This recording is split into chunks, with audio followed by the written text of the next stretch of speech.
Bonjour à toutes et à tous, je suis ravie de vous retrouver pour ouvrir avec vous cette nouvelle boîte à malice dans laquelle il sera question à 99% de musique, fête de la musique oblige. Aussi au programme aujourd'hui le nouveau projet du guitariste Kader Fahem qui s'est associé au musicien guinéen Kouroufia.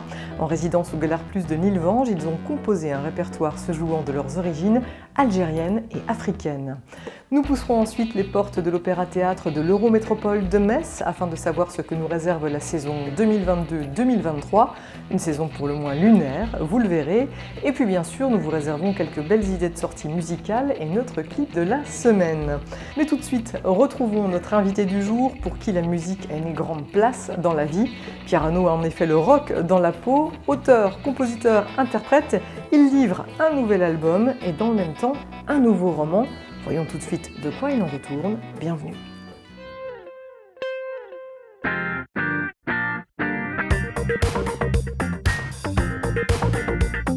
What is boss? What is a guacamolis? What is boss? What is a guacamolis? Pierre, bonjour. Bonjour. Merci beaucoup de m'accueillir chez toi. La dernière fois qu'on s'était vu, c'était à la vitrine éphémère à l'occasion de ton exposition. Aujourd'hui, tu réalises un doublé gagnant avec la parution d'un nouveau livre, Au bout la nuit, paru chez Confident Noir, et puis ton nouvel album, Lumière Noire. Tu ne cesses de créer, tu vis à 100 à l'heure. J'ai la chance, moi, d'aborder des univers artistiques qui sont différents et complémentaires. Donc, l'écriture, c'est un boulot solitaire. Et puis la musique, c'est un travail collectif, donc ça ramène chaque fois des émotions et des paramètres différents, donc je m'ennuie jamais. Oui. Ça veut dire que créer, c'est ton carburant aussi, c'est ce qui te tient en vie? Oui, depuis longtemps, et puis j'espère encore pour une bonne période, mais oui, c'est raconter et puis proposer aux gens des supports différents qui les font voyager dans des univers qui sont souvent parallèles, mais enfin, bon, j'essaye de communiquer avec le lecteur ou le public. Alors venons-en tout d'abord à la sortie de ce nouveau livre, Au bout la nuit, paru chez Confident Noir.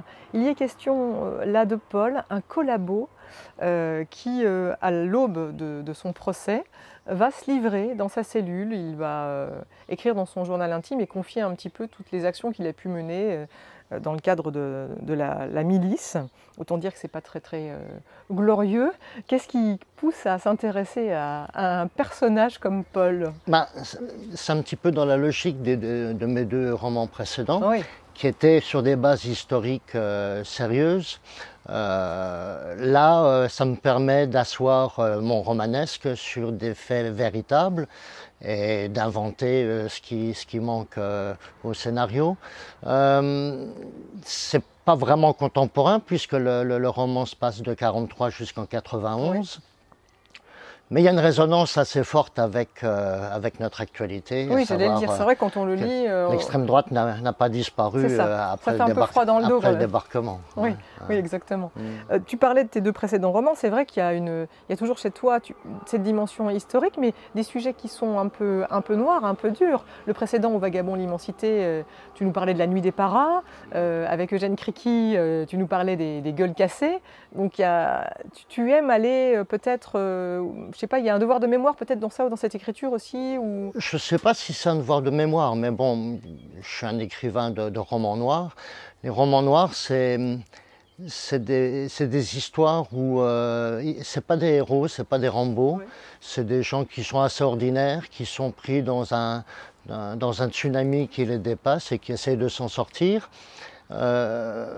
Ça m'intéresse. Maintenant, moi, ce qui m'intéressait aussi dans ce livre-là, c'était de parler d'une ordure intégrale. Ça, oui. Je ne l'ai jamais fait jusqu'à présent. Et en découvrant l'itinéraire criminel de ce type-là, qui d'abord s'engage dans la milice, torture les résistants, et garde du corps de Joseph Darnan, le chef de la milice, et puis après qui se barre à Sigmaringen après la défaite des collabos et qui s'engage dans la Waffen-SS, je me dis, Ce type-là, depuis le début jusqu'à la fin, il regrette rien, quoi. Il regrette juste Ouais. d'avoir perdu, quoi. Aucun état d'âme, hein. Ouais, Ça ouais, c'est assez violent. ouais.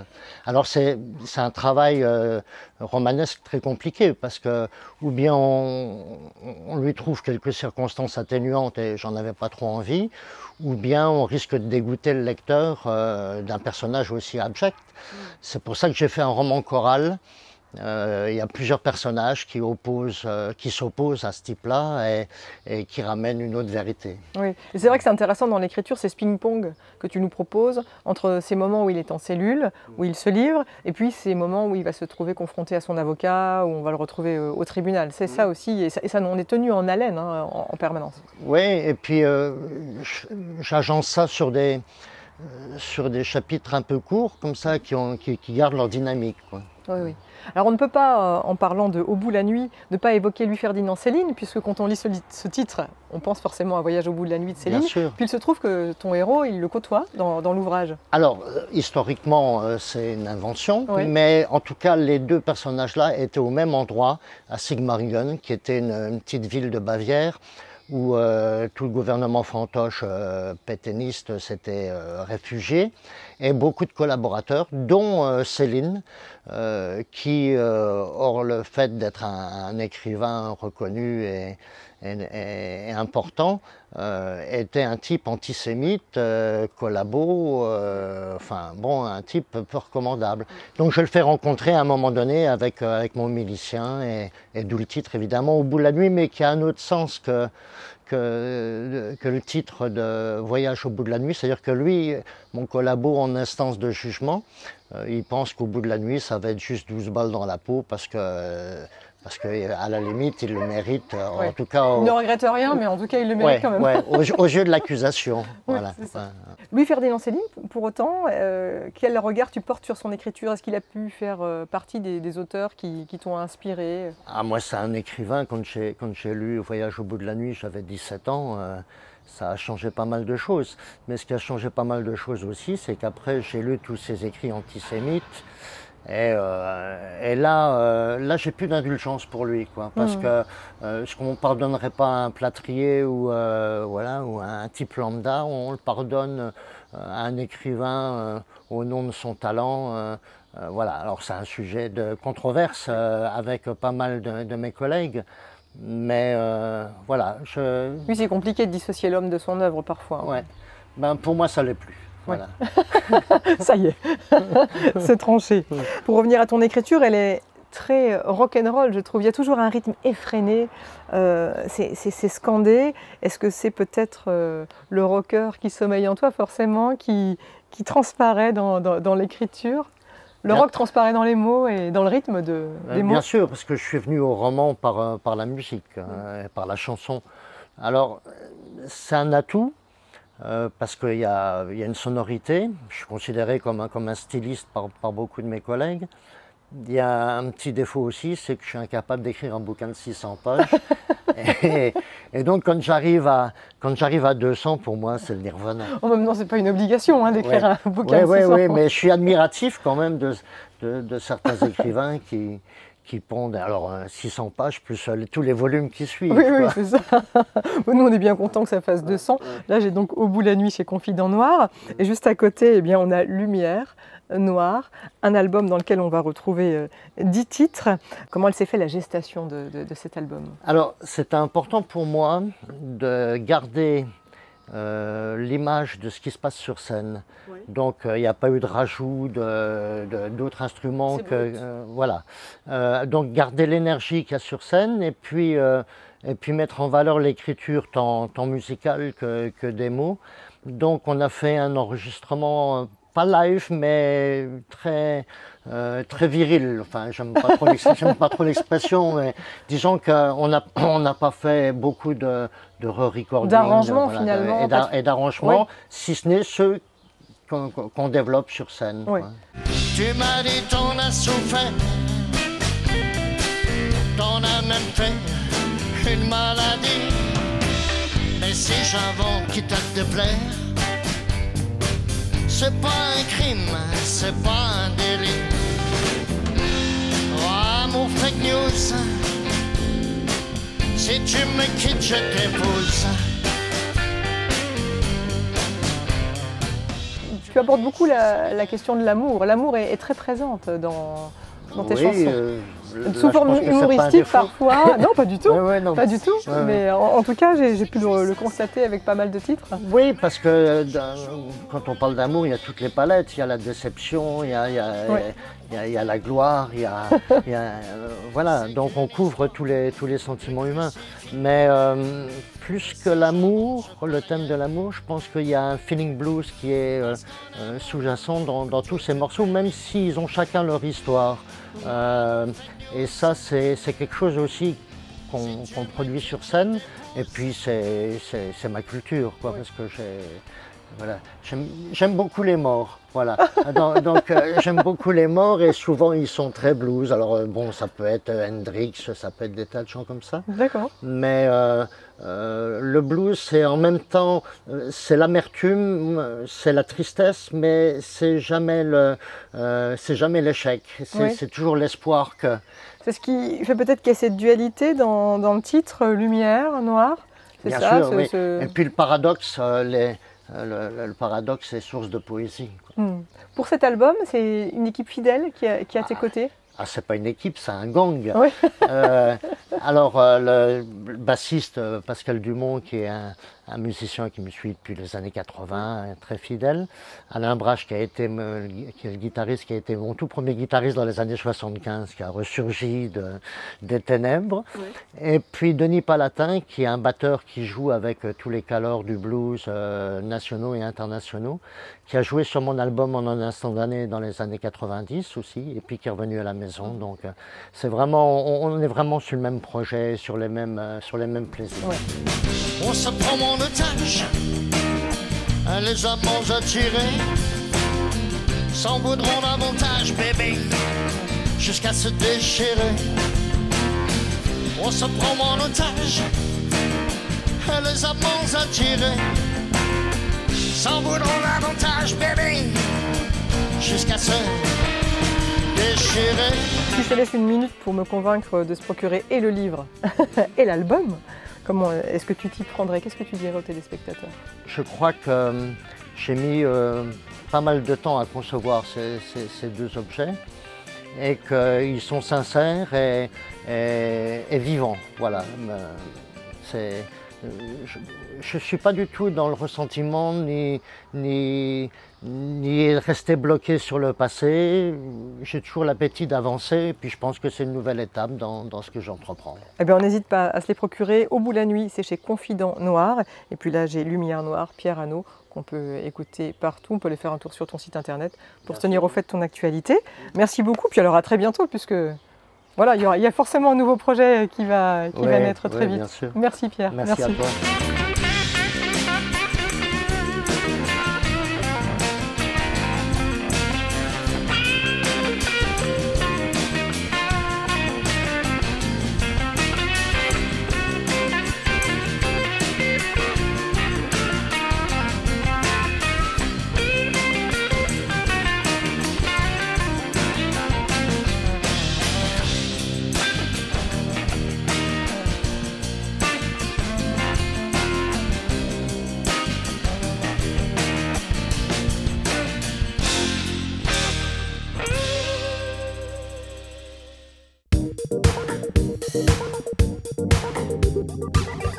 Pierre Hannot qui se produira avec son gang sur la scène de l'aérogare Station Notaire de Metz jeudi 23 juin 20h30 dans le cadre de la soirée consacrée à la revue Court-Circuit dont je vous ai parlé la semaine dernière. Vous pourrez également vous faire dédicacer son livre samedi 25 juin 20h30 à l'occasion d'un concert lecture donné dans le cadre du Salon du Livre de Boulay. Dans notre boîte à idées, cette semaine, on retrouve une invitation à vous rendre à l'Arsenal de Metz pour y découvrir le projet visuel et percussif à souhait de Lucie Antunes. La jeune batteuse et percussionniste a en effet collaboré jusque-là avec des artistes comme Yuxek ou Sushila Raman. Elle a sorti un premier album, Sergueï, en 2019. Pour le défendre sur scène, elle propose un spectacle pour le moins détonnant. Ici, pas question de faire appel à de la musique sous ordinateur. L'idée, c'est de faire des titres instrumentaux composés à partir de marimba, de vibraphones, de batteries et autres instruments percussifs. Les voix, vous allez le voir, sont également très présentes. Résultat, on est comme sur le dance floor, subjugué par ailleurs par les jeux de lumière. composée de néons articulés, mise en scène par le collectif Scale. Regardez.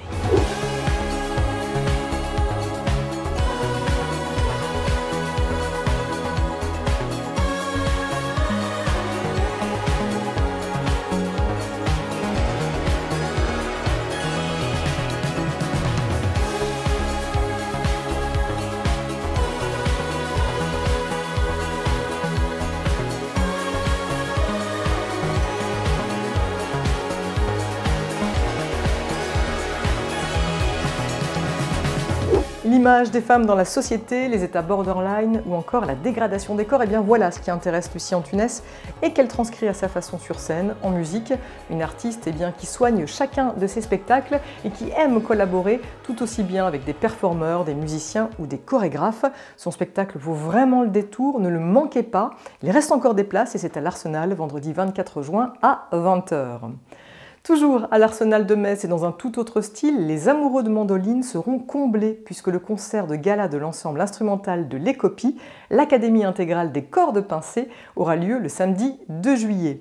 L'Écopie qui regroupe les musiciens du Grand Est mais aussi les musiciens de Belgique, du Luxembourg, des joueurs de mandoline, de mandole, de mandoloncelle, de guitare ou de contrebasse en somme. Et quand tout le monde se retrouve sur scène, eh bien voilà ce que ça donne.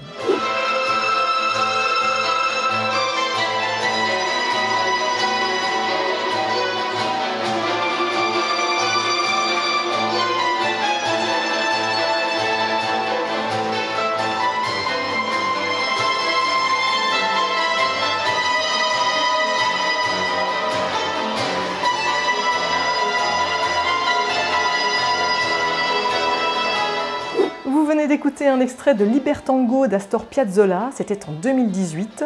Et cette année, avec le concert Mare Nostrum, eh bien, les musiciens vous invitent à un voyage méditerranéen avec l'interprétation de pièces de Ricardo Sandoval, Ennio Morricone, Manuel de Falla et bien d'autres encore. Point d'orgue de la soirée, eh bien, la création, dans sa version pour orchestre à plectre, du Concerto Mediterraneo du compositeur Vladimir Cosma, dédié à Vincent Berdemander.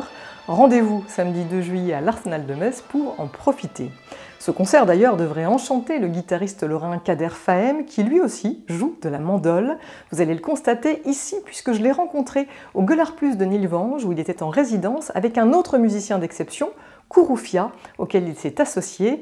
Ensemble, ils ont donné vie à un projet magnifique, La Preuve, en images et en musique.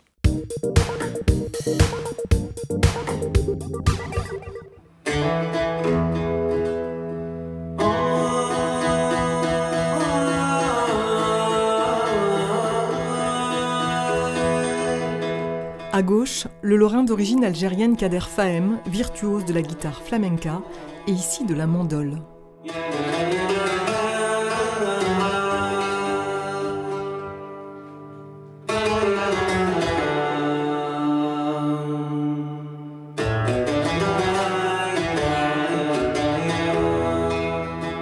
À droite, Kouroufia, joueur de kora guinéen, connu également pour avoir parcouru le monde entier en tournée aux côtés de Bassi Soko. Deux musiciens, deux personnalités qui, lorsqu'elles se croisent, n'ont qu'une envie, jouer ensemble pour mêler culture mandingue et culture flamenco, mais aussi tradition et modernité. Moi j'ai grandi avec ces sons-là, ces sonorités. Il y avait beaucoup de musique maghrébine chez moi, mes parents écoutaient. Et quand j'étais petit, mon père m'emmenait aussi dans des cafés qui étaient tenus par des Kabyles. Il y avait de la musique berbère, kabyle. J'ai grandi avec ça, ces sonorités-là. Et aujourd'hui, en avançant dans l'âge, ça m'a donné envie de revenir à ces sonorités. C'est pour ça que j'ai été chercher une mandole en Algérie. Et il y a 4 fois 2 cordes, et c'est des cordes en bronze.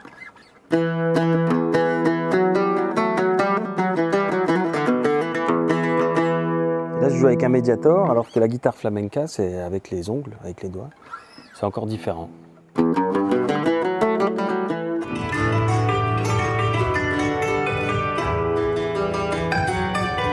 En résidence au Gueulard Plus de Nilvange, les deux musiciens ont composé leurs chansons autour de ces instruments atypiques, mais également autour de la kora, un instrument africain dont l'apprentissage se transmet de génération en génération dans la famille de Kourou.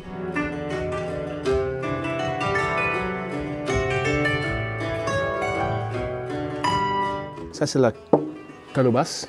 C'est un fruit sauvage en Afrique qui est très très important dans notre culture. On ne peut pas faire un mariage sans la calebasse. Quand on épouse une femme, surtout c'est les peuls, c'est dans la calebasse qu'on met les colas, le tissu, le drap qu'on va mettre, je m'excuse du terme, le premier soir avec ta femme, le lendemain pour voir ce qu'on sait. Et ça c'est très important. Donc ça c'est la peau du cheval. Ça c'est le chevalet qui tient les cordes. Et ça c'est le bois qui me permet d'attraper la kora pour jouer.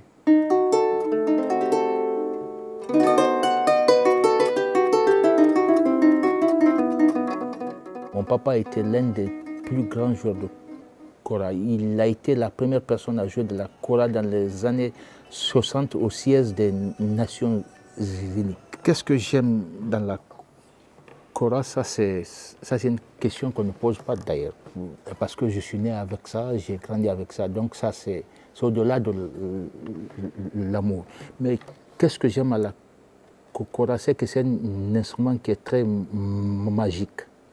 C'est un instrument qui est très sensible. Sensible à l'image des chansons que Kader et Kourou ont créées 4 jours durant, des chansons dans lesquelles on retrouve leur amour pour les rythmes et les mélodies, de celles qui invitent au voyage de l'Afrique à l'Andalousie.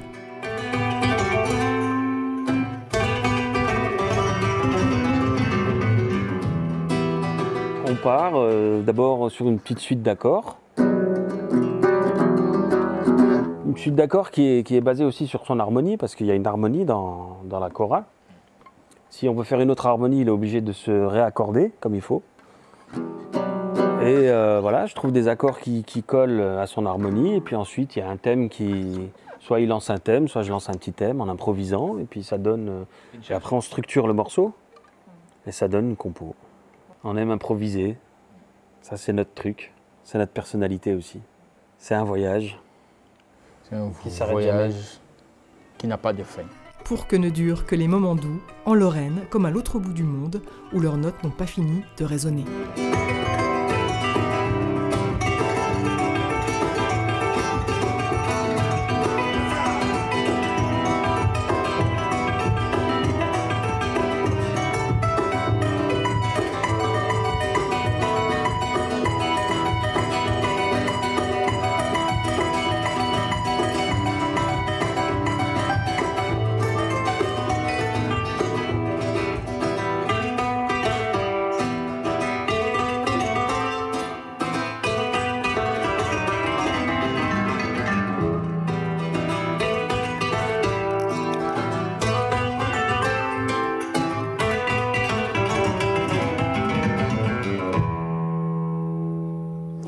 Pour ne rien manquer de l'actualité de Kader Fahem et Kouroufia, rendez-vous sur leurs sites respectifs.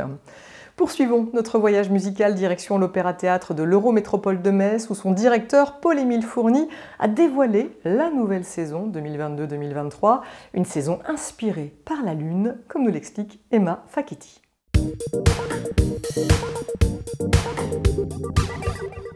De couleur grise, parfois en croissant, en quartier ou entièrement ronde, la Lune, c'est le nouveau thème de la saison 2022-2023 de l'Opéra-Théâtre de Metz.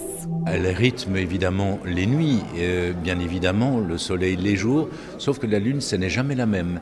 La Lune, elle a plusieurs apparences. On est vraiment autour d'un astre qui donne des informations tellement différentes. Bien, c'est comme une programmation de 15 ouvrages dans une saison lyrique, chorégraphique ou théâtrale. C'est une façon d'aborder des thèmes différents, que ce soit des choses d'une grande froideur, peut-être violentes, comme des choses très amusantes. Pour cette 270e saison, l'Opéra-Théâtre a concocté un programme richement astral. 6 spectacles lyriques, 3 ballets, 5 pièces de théâtre et 2 spectacles destinés au jeune public. Ce qui m'intéresse surtout, c'est que le public puisse bien sûr découvrir des créations. On en parlait juste à l'instant d'Enigma, mais ça peut être aussi Bérénice, mais aussi que ce public puisse retrouver des titres plus traditionnels comme Madame Butterfly ou Le Voyage dans la Lune d'Offenbach que je citais tout à l'heure, Voilà, ce sont des moments où Rusalka, qui reste un des ouvrages de Dvorak les plus connus au monde. Cette nouvelle programmation marque aussi la première coproduction mondiale avec l'Opéra de Montréal, Enigma, une création lyrique de Patrick Burgan.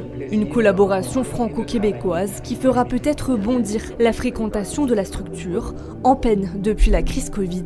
Aujourd'hui, grâce au vaccin, grâce aux mesures de distanciation, grâce aux mesures que l'on connaît, je crois que l'on peut effectivement envisager que la saison prochaine se passera particulièrement bien.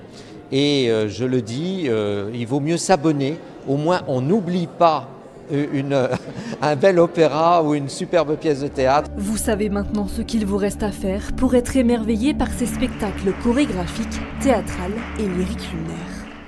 L'heure est déjà venue de refermer la boîte à malice, en musique comme toujours bien sûr, avec un tout nouveau duo cyber-pop-rock français, Chloé plus Clyde. Chloé chante, Clyde l'accompagne à la guitare. Ensemble, ils livrent un premier EP éponyme dans lequel ils interrogent le monde, allant jusqu'à dévoiler un univers dystopique influencé par la culture des jeux vidéo et du 7e art.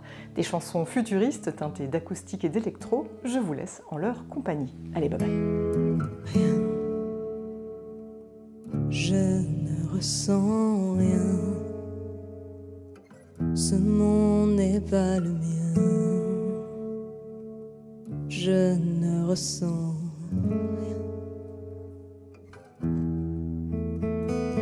Ah, face à l'infini, je suis bien, bien plus petit que rien. Pour l'univers, on est bien commun. On est rien et tellement à la fois.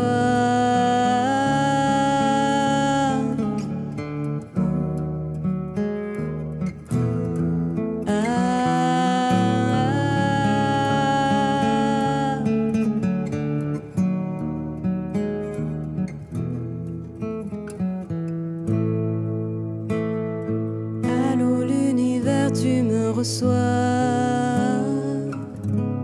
où que tu sois.